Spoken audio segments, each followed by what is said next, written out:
Alamat orang yang mencintai Allah, orang itu ketujuh menyebut nama Allah. Saapa ketujuhnya kita menyebut nama Allah, saitulah kadar kecintaan kita kepada Allah. Salli wa sallim ya salam ala nabi khairil anam wal ali wa sahbil kiram. Bismillahirrahmanirrahim. Alhamdulillahi rabbil alamin. Wabihi nasta'in ala umuri dunya waddin. Wassalatu wassalamu ala ashrafil anbiya wal mursalin Sayyidina wa maulana Muhammadin wa ala alihi wa sahbihi ajma'in. Qala al-musannif al-imam Abu Hamid al-Ghazali rahimahullah, nafa'ana bi'ulumihi. Wa minha ay yakuna mustahtiran bi dzikrillahi ta'ala la yafturu anhu lisanuhu wa la yakhlu anhu qalbuhu. Faman ahabba syai'an akthara bid-darurati min dzikrihi wa dzikri ma yata'allaqu bih. Fa alamatu hubbillah hubbu dzikrihi wa hubbul Qur'an alladhi huwa kalamuh wa hubbu Rasulillah sallallahu alaihi wasallam wa hubbu kulli man yunsabu ilaihi. Fa inna man yuhibbu insanan yuhibbu qalba mahillatihi. المحبة إذا قويت تعدت من المحبوب إلى كل ما يقتنب بالمحبوب ويحيط به ويتعلق بأسبابه، وذلك ليس شركة في الحب، فإن من أحب رسول المحبوب لأنه رسوله وكلامه لأنه كلامه فلم يجاوز حبه إلى غيره، بل هو دليل على كمال حبه. ومن غلب حب الله على قلب أحب جميع خلق الله لأنهم خلقه، فكيف لا يحب القرآن والرسول وعباد الله الصالحين.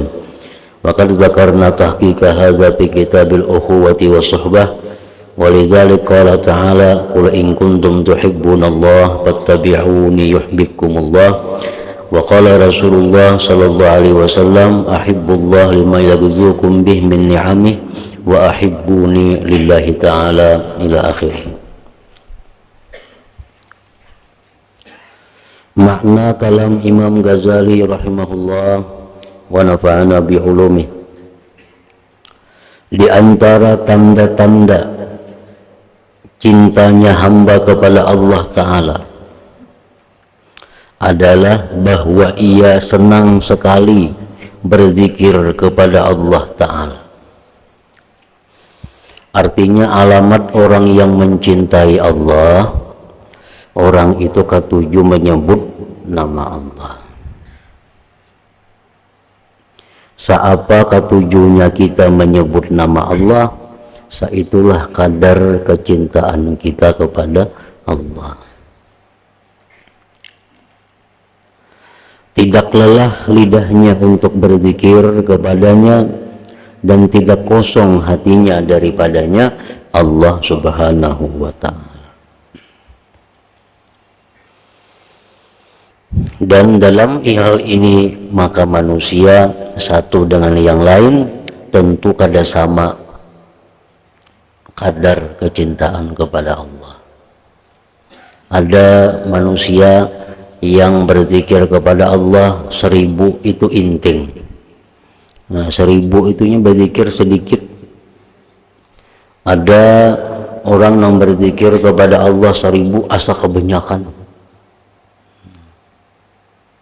Ada orang minta amalan supaya hati terang, supaya semuaan nyaman, minta amalan. Disuruh mengamalkan berzikir 1000 sehari. Mau banyaknya aja 1000 sehari. Asa kada tahan mendengar 1000 sehari ini tuh. Padahal amun orang nang babaya cinta pun kepada Allah 1000 tuh ada apa-apa ya. Ada sampai setengah jam makan waktu berzikir 1000 itu. Tapi amun orang nang kadar cintanya tipis kepada Allah 1000 tuh asa banyak benarnya.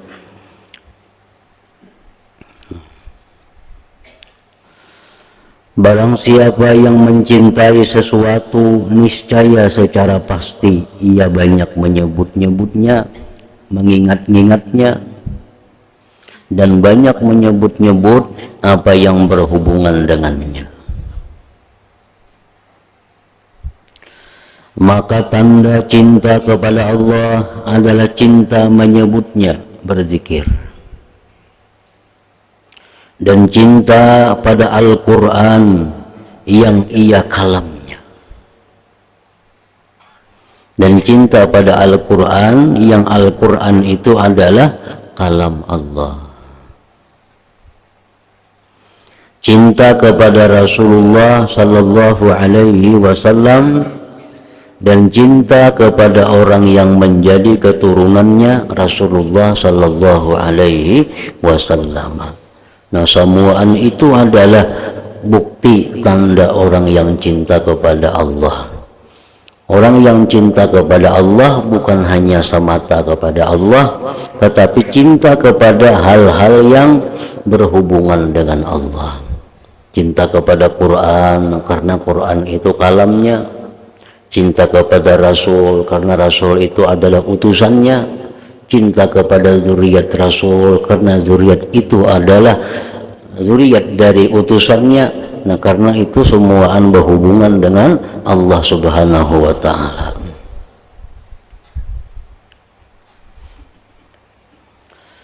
Maka sesungguhnya orang yang mencintai seseorang, niscaya ia mencintai tempat tinggal anjing kepunyaannya. Kalau kita mencintai si A umpamanya, semuaan ampun A itu kita ketujui. Walaupun si A itu berisi anjing, anjingnya pun kita ketuju juga.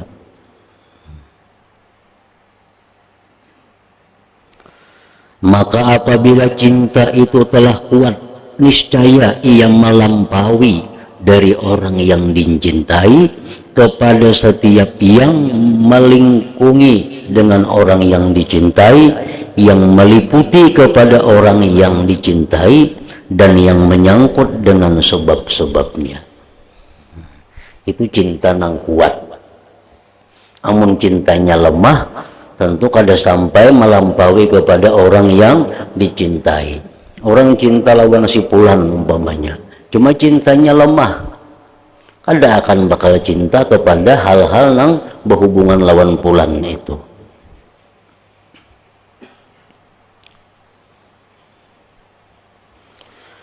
Dan yang demikian itu tidaklah menjadikan persyarikatan dalam cinta. Itu bukan menyekutukan.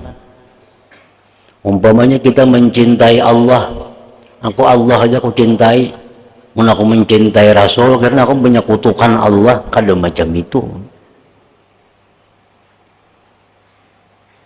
Aku mencintai Allah aja, lain pada Allah kada aku cintai, karena mun aku mencintai selain Allah, aku menyekutukan Allah. Itu salah pemahaman, salah pengertian. Kita cinta kepada Allah, cinta kepada yang dicintai Allah, itu bukan menyekutukan cinta, bukan menyekutukan cinta, tapi itu adalah menunjukkan kuatnya cinta, menunjukkan kuatnya cinta, bukan menyekutukan. Barang siapa mencintai utusannya, orang yang dicintai adalah karena orang itu utusannya orang yang dicintai, ucapannya orang yang diutus itu adalah ucapan orang yang dicintainya, maka tidaklah cintanya kepada utusan itu melampaui pada orang yang dicintai. Bahkan adalah itu dalil atas kesempurnaan cintanya, kesempurnaan cintanya.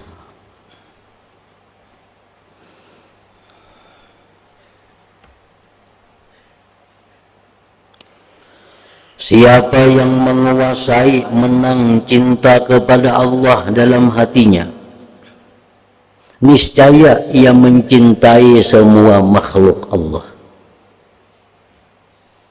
kada tahu lagi makhluknya itu nang kayak apakah, makhluknya nang kafir kah, makhluknya nang zalim kah, makhluknya nang fasik kah, makhluknya nang alim kah, makhluknya nang saleh kah. Berhubung semuaan itu adalah makhluknya Allah, maka inya cinta juga kepada makhluknya, karena mereka itu makhluknya.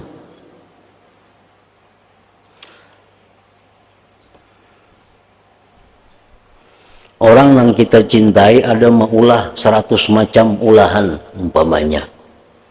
Ada orang yang kita cintai ini maulah wadai bingka. Orang yang kita cintai ini maulah wadai kalalapun. Nah, orang yang kita cintai ini maulah wadai apam. Orang yang kita cintai ini maulah wadai pais. Macam-macam diulahnya. Ada yang nyaman, ada yang sadang. Ada yang kita kada ketuju. Tapi berhubung semua ulahan dari orang yang kita cintai, maka semua ulahannya itu pun kita cintai. Nah, itu menunjukkan sempurna cinta kepada Allah Ta'ala. Walaupun bentuk cinta itu belain-lain. Bentuk cinta itu belain-lain. Tapi dasarnya kecintaan kita. Kita berisi anak misalnya 4. Kita cinta lawan 4 orang nih. Cuma kadang-kadang anak yang kita cinta ini mau kita pukul. Karena cinta lawan inya. Ditagur kamu jangan kayak ini, nak kayak kamu bahaya. Ikam nangka ini, ikam celaka kayaknya. Kenapa kita menagur inya? Karena kita sayang. Karena kita cinta. Nah, amunnya kadang maasi bisa kita pukul anak itu. Karena kecintaan kita lawan inya. Nah, sedangkan anak nang salih ini cinta kita kepadanya kada berpukulan. Nah, nang salih ini cinta kita kepadanya lain lagi cinta kita kepada anak yang nakal. Nah, jadi demikian pula seluruh makhluk Allah itu mesti kita dasari dengan cinta. Walaupun bentuk kecintaan kita itu belain-lain, tapi dasarnya adalah cinta. Kita lawan orang zalim itu cinta. Tapi cinta kepada orang zalim itu bukan dengan mencium tangannya, kada. Cinta orang zalim itu bukan kita melayaninya, kada. Tapi cinta kita kepada orang zalim itu kita bersikap sesuatu yang bisa mengembalikan dia kepada jalan yang bujur. Nah, itu cinta kita kepada orang yang zalim. Cinta kita kepada orang kafir. Orang kafir ini ulahan Tuhan. Siapa yang memadahkan orang kafir itu kada ulahan Tuhan, inya kafir. Orang kafir itu ulahan Tuhan. Nah, kenapa kita disuruh berdakwah lawan mereka? Karena cinta mereka.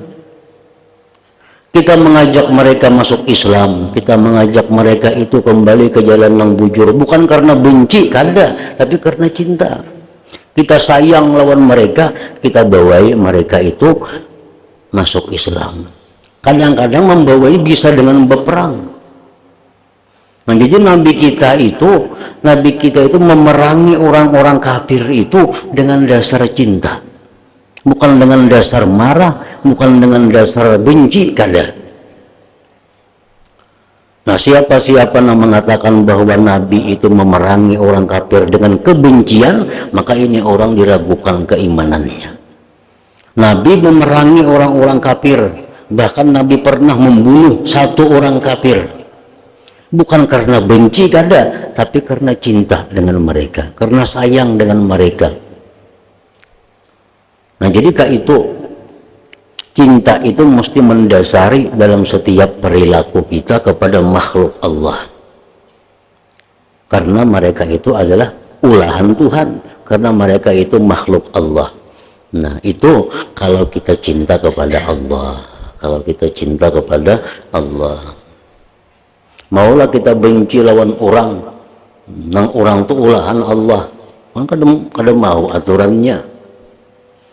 Kita muar lawan orang, orang itu ulahan Allah, berarti kita muar lawan Allah ngarannya. Logikanya tuh kayak itu. Logikanya kayak itu. Bila orang muar lawan ulahanku, berarti muar lawan aku. Karena kalau dibedakan itu. Nah, jadi kita disuruh mencintai makhluk Allah seluruhnya kalau kita cinta kepada Allah. Tetapi cara cinta kita itu berbeda-beda kepada makhluk Allah sesuai bagaimana keadaan si makhluk itu. Orang yang salih kita cinta, oh macam ini cara mencintainya. Orang yang zalim kita cintai, tapi macam ini cara mencintainya. Orang yang kafir kita cintai, macam ini cara cintanya.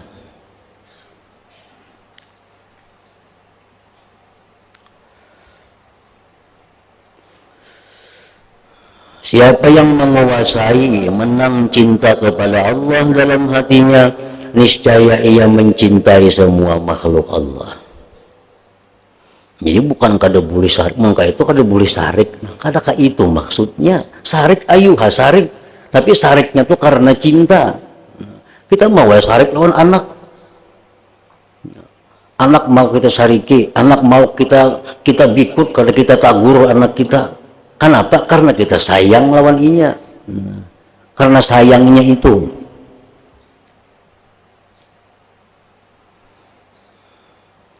Maka bagaimana ia tidak mencintai Al-Quran, Rasul, dan hamba-hamba Allah yang saleh? Sedangkan yang lainnya hanya dicintai, apalagi Al-Quran, Rasulullah, hamba-hamba Allah yang saleh. Dan telah kami terangkan kenyataan ini dalam kitab Al-Ukhuwah was-Suhbah. Oleh karena itu Allah Ta'ala berfirman, Qul in kuntum tuhibbunallah fattabi'uni yuhibbukumullah wa yaghfir lakum dzunubakum. Artinya katakanlah, jika kamu benar-benar mencintai Allah, maka ikutilah aku, jar Nabi.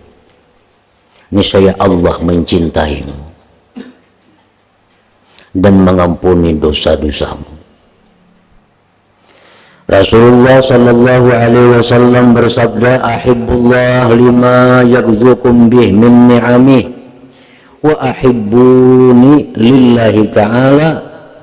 Artinya cintailah Allah karena dia memberikan kepadamu daripada nikmat-nikmatnya. Dan cintailah aku, ujar Nabi, karena Allah Ta'ala. Cintailah Nabi karena Allah Ta'ala menyuruh kita mencintai Nabi. Allah Ta'ala menyuruh kita mencintai Nabi. La yu'mina ahadukum hatta akuna ahabba ilaihi min nafsihi. Nah, itu hadis dari Nabi kita. Hadis Nabi itu sama lawan wahyu Allah. Karena Nabi kada bertutur kata melainkan dari wahyu. Ujar Nabi, kada sempurna iman kamu sebelum aku lebih dicintainya daripada dirinya sendiri.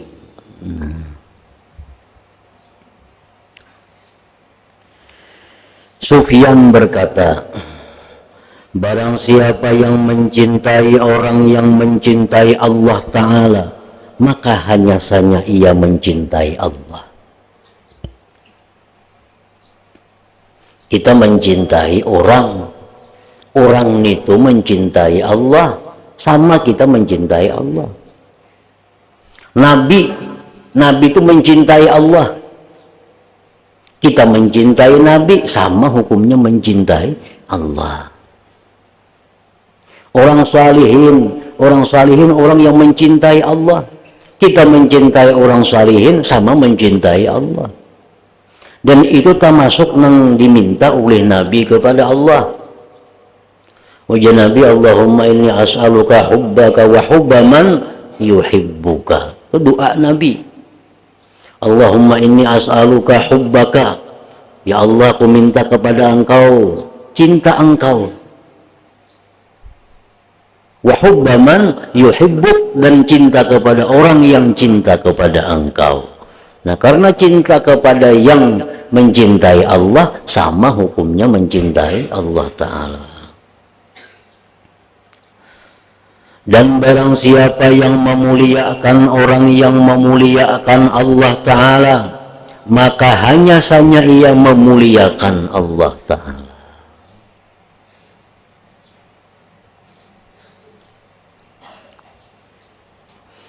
Diceritakan dari sebagian muridin, ia berkata, saya telah merasakan kemanisan bermunajat pada permulaan kehendak berjalan kepada Allah.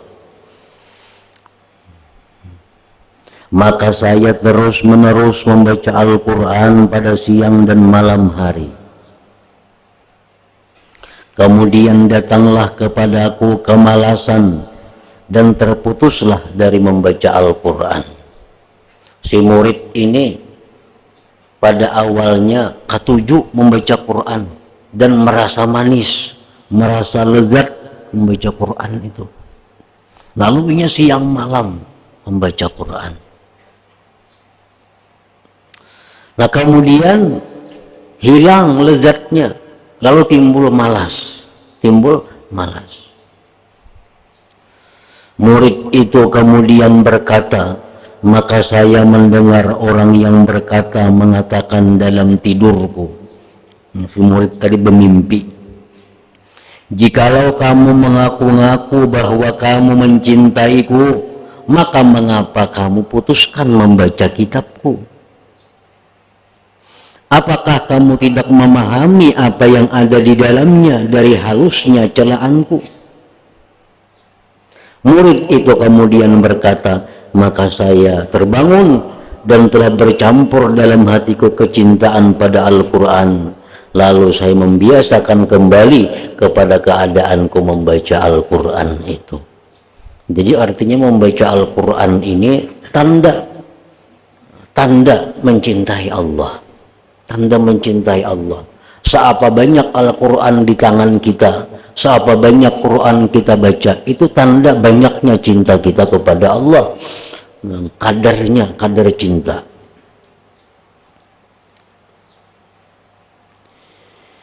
Ibnu Mas'ud berkata, tidak semestinya seseorang di antara kamu sekalian menanyakan tentang dirinya, kecuali dari Al-Quran. Kalau kita hendak tahu diri kita apa yang baik dilakukan, baca Al-Quran, di situ ada jawabannya. Kalau kita hendak tahu berusaha apa yang baik, baca Al-Quran, di situ ada jawabannya. Kalau kita mengetahui kayak apa keadaan kita telah lalu, apakah diampuni Tuhan atau tidak, baca Al-Quran, di situ ada jawabannya. Tidak semestinya seseorang di antara kamu sekalian menanyakan tentang dirinya kecuali dari Al-Quran.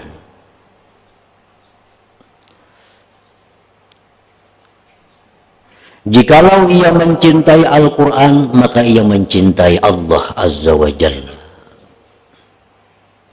Dan jikalau ia tidak mencintai Al-Quran, maka ia tidak mencintai Allah Ta'ala.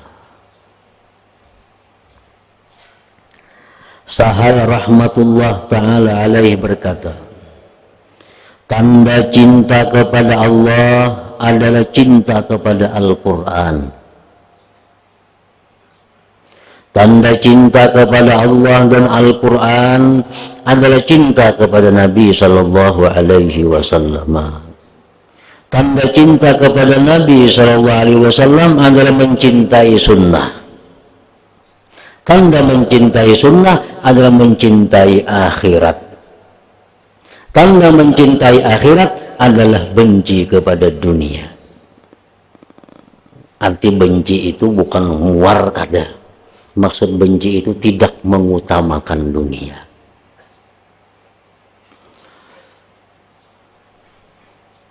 Diarti muar, maka seorang diam di dunia. Kayak pemuar lawan dunia. Jadi pengertian benci-benci dunia itu artinya kadang mengutamakan dunia.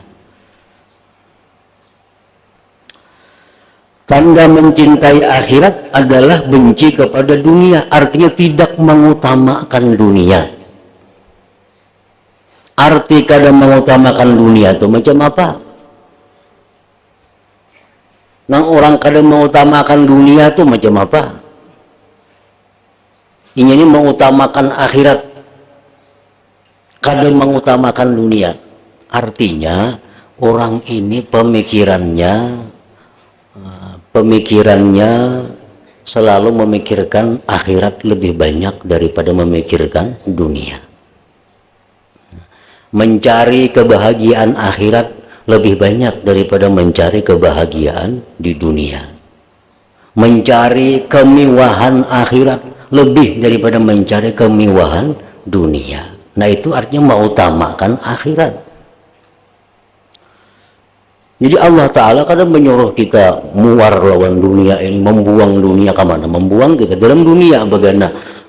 Cuma jangan diutamakan. Kenapa kita dilarang? Kita disuruh jangan mengutamakan dunia, akhirat yang diutamakan. Kenapa disuruh macam itu? Masuk akal. Allah menyuruh kita jangan mengutamakan dunia, utamakan akhirat. Itu masuk akal. Masuk akalnya kenapa? Dalam dunia kita kada lawas, akhirat seumuran. Nah, nang seumuran itu lebih diutamakan daripada nang satu umat. Kan itu masuk akal ngarannya.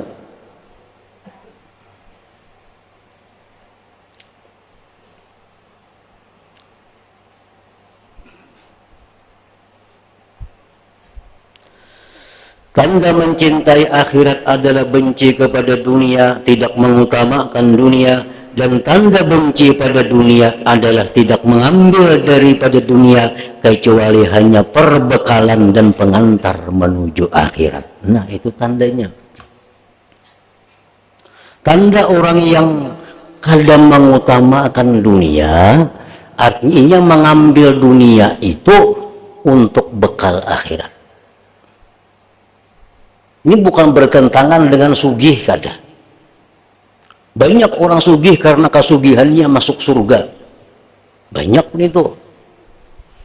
Bukan melarang orang sugih, kada. Sugih itu kehendak Allah. Ada yang sugih, ada yang miskin. Cuma Allah Ta'ala menyuruh agar kesugihan itu diulah jalan menuju surga. Jangan diulah jalan menuju neraka. Dilarang sugih, kada ada dalam Quran. Dalam hadis kada ada melarang sugih. Cuma yang ada itu jangan sampai kesugihan itu melalaikan daripada Allah. Nah, itu yang dilarang. Jadikanlah kekayaan yang diberikan Allah itu merupakan jalan yang luas menuju surga. Kan dengan harta. Nabi kita mengatakan dalam sebuah hadis, disebutkan dalam kitab Taqribul Usul, yang makna hadis itu mengatakan bahwa orang-orang di zaman aku ini, ujar Nabi, masuk surga kebanyakannya dengan sebab mereka fakir miskin. Tetapi umatku di akhir zaman itu mereka masuk surga dengan kekayaan mereka. Nah, bukan melarang kaya. Cuman ulah kekayaan itu kayak apa supaya jalan ke surga. Nah,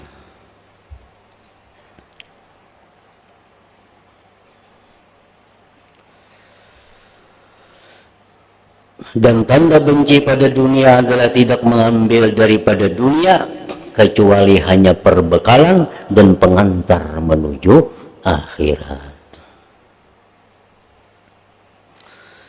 Di antara tanda-tanda cinta kepada Allah adalah kesenangan hatinya dengan berkhalwat dan bermunajat kepada Allah Ta'ala dan membaca kitabnya. Itu tanda cinta lawan Tuhan juga.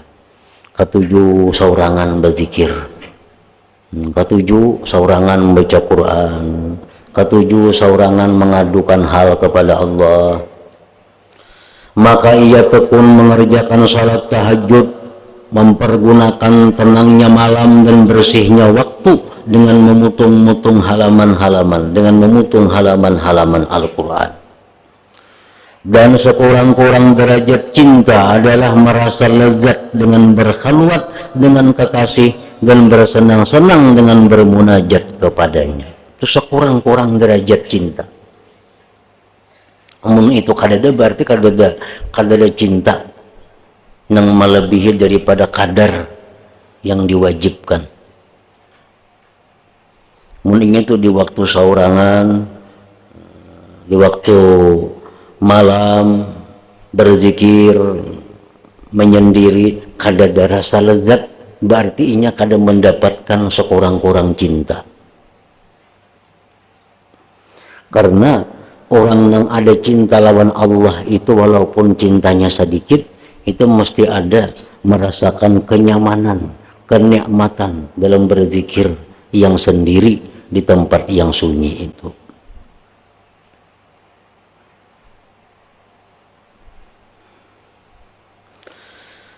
Bila kita menyebut nama Allah, baik la ilaha illallah kah, baik ya Allah kah, baik ya Karim kah, baiknya apakah ngarang-ngarang Tuhan, bila kita sebut nama-nama itu, ada dalam hati kita ketenangan, ada dalam hati kita kenyamanan, nah berarti itu kita ada berisian sekurang-kurang cinta.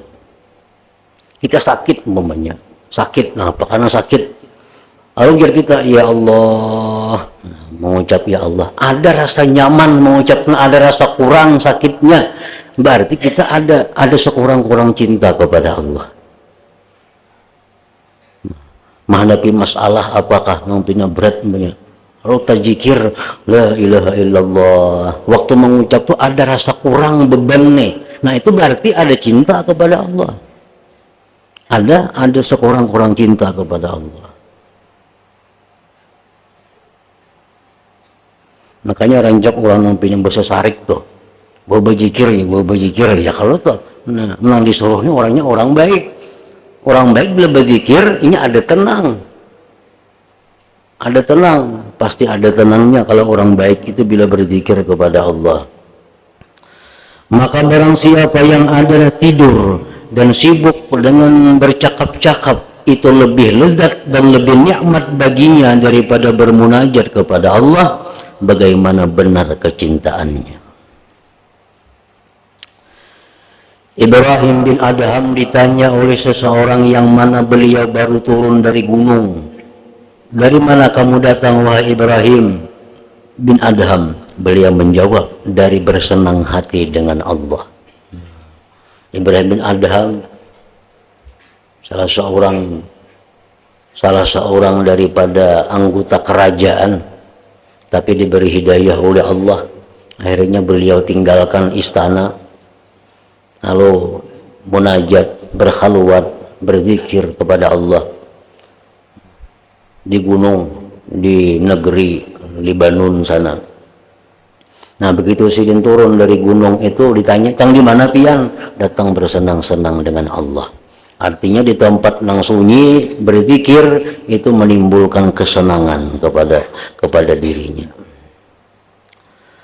Tersebut dalam cerita-cerita Nabi Daud alaihi salam, firman Allah kepada Nabi Daud, "Janganlah kamu merasa jinak dengan seseorang pun dari makhlukku."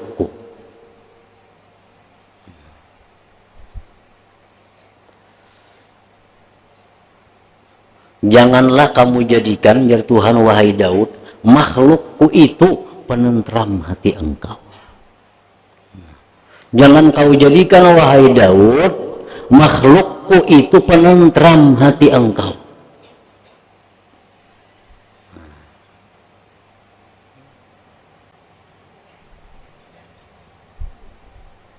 Kalaupun hendak dia maulah penentram hati kepada makhluk, cari makhluk nang dicintai Allah.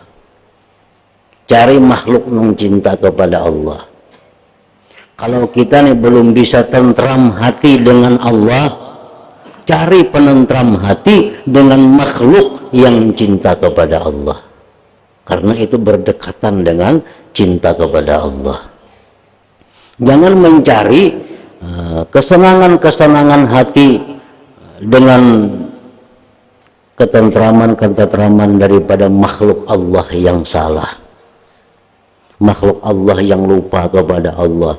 Nah kita bila barak lawan si Fulan tuh nyaman hati, padahal si Fulan tuh orangnya orang nang banyak menentang Allah. Nah itu salah. Kalau hendak juga macam itu, cari makhluk-makhluk nang dikasihi Allah. Kalau nyakawa kada usah sama sekali mencari ketenangan itu dengan makhluk. Karena sesungguhnya aku hanya saja memutuskan hubungan dengan dua orang laki-laki daripada aku. Satu, seseorang laki-laki yang menganggap lambat akan pahalaku, maka ia terputus. Allah memutuskan hubungan kepada orang yang merasa lambat dengan balasan Allah. Lawasnya sudah berdoa karena kabul-kabul, diputuskan Allah orang itu. Sudah mengamalkan 2-3 tahun, udah ada perubahan juga. Nah ini orang merasa lambat terhadap balasan Allah. Ini Tuhan kuputuskan orang itu. Yang kedua, seseorang laki-laki yang melupakan aku, lalu ia merasa senang dengan keadaannya itu. Dan tanda yang demikian itu, bahwa aku serahkan ia pada dirinya sendiri, dan bahwa aku tinggalkan ia di dunia dalam kebingungan. Nah, orang yang diputuskan Allah itu tandanya apa? Dalam dunia inya sendiri, mengatur dirinya sendiri. Dalam dunia inya kebingungan, kada ada lagi arah yang ditujunya. Itu tanda orang yang diputuskan hubungan oleh Allah Subhanahu wa ta'ala. Manakala ia merasa jinak dengan selain Allah, manakala ia merasa tentram dengan selain Allah, niscaya ia dengan kadar kejinakannya dengan selain Allah itu, liar hatinya dari Allah Ta'ala, ia jatuh dari derajat cintanya kepada Allah Subhanahu wa Ta'ala. Pada kisah Barkhun, ia adalah budak yang hitam yang Nabi Musa alaihissalam pernah minta hujan dengannya. Ini umat Nabi Musa, ngarannya Barah. Barah ini orang Hirang. Nabi Musa beberapa kali minta hujan kepada Allah, kalau dihujani Allah karena kekeringan. Oh, isyarat dari Allah, datangi di gua anu. Di situ ada makhlukku gitu, hambaku ngarannya Barah. Nah, ikam wahai Musa datangi Barah itu, ikam suruhnya berdoa supaya hujan hari. Nah, Musa mencari ke sana kamari, tiap-tiap gunung dicari, akhirnya bertemu lawan manusia Hirang ini, Barah. Lalu sampai bertemu lawan Barah, ujar Musa, wahai Barah, aku diperintah Allah mendatangi kami ini, mintakan hujan, karena kami sudah berapa lawas kada hujan, kami pun minta hujan belum dikabulkan juga, ya Tuhan ikam maka berdoa. Lalu si Barah ini kada berdoa lawan Tuhan, melakukan ya Allah hujani kami, kada kayak itu. Barah ini lawan Tuhan, wahai Tuhan, jar Barah, engkau tuh maha kaya, kenapa kada mau hujani? Hujani apa ngalihnya? Jadi Barah kada berdoa. Nah begitu Barah selesai mengucapkan itu, hujan hari. Hujan hari. Nah Barah ini adalah manusia yang cinta kepada Allah, yang dicintai oleh Allah. Nah bahwasanya Allah Ta'ala berfirman kepada Nabi Musa alaihissalam, sesungguhnya Barah adalah budak yang hitam. Ia untukku. Ya Tuhan, Barah itu ampunku. Hanya saja padanya ada satu aib. Tapi Barah itu ada kekurangannya. Bujurnya ini cinta lawan aku cinta lawan inya. Cuma Barah itu masih ada kekurangan. Nabi Musa bertanya, wahai Tuhanku, apa aibnya Barah itu? Allah Ta'ala berfirman, ia menyenangkan, artinya menyenangi bertiupnya angin sahur, maka ia tenang dengan adanya angin waktu sahur itu. Dan siapa yang mencintai aku, niscaya ia tidak tenang pada sesuatu. Jar Tuhan, Barah tuh sebuting aja ada kelemahannya, kekurangannya. Ini ketujuh lawan angin di waktu sahur tuh. Bila angin sahur itu, Barah tuhnya merasa senang, merasa tentram. Padahal kalau orang sempurna cinta kepadaku, tidak ada yang menyenangkan inya selain aku, ujar Tuhan. Nah, itu aja sebuting Barah tadi kelemahannya. Lain pada itu, Barah itu adalah orang yang disayangi, dicintai oleh Allah Subhanahu wa Ta'ala.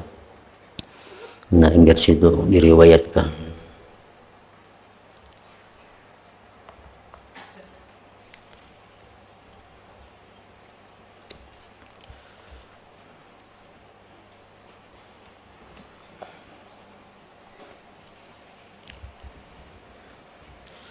أفضل الذكر فاعلم أنه لا إله إلا الله محمد رسول الله لا إله إلا الله محمد رسول الله لا إله إلا الله محمد رسول الله لا إله إلا الله لا إله إلا الله لا إله إلا الله لا إله إلا الله لا إله إلا الله الله الله الله الله الله الله الله الله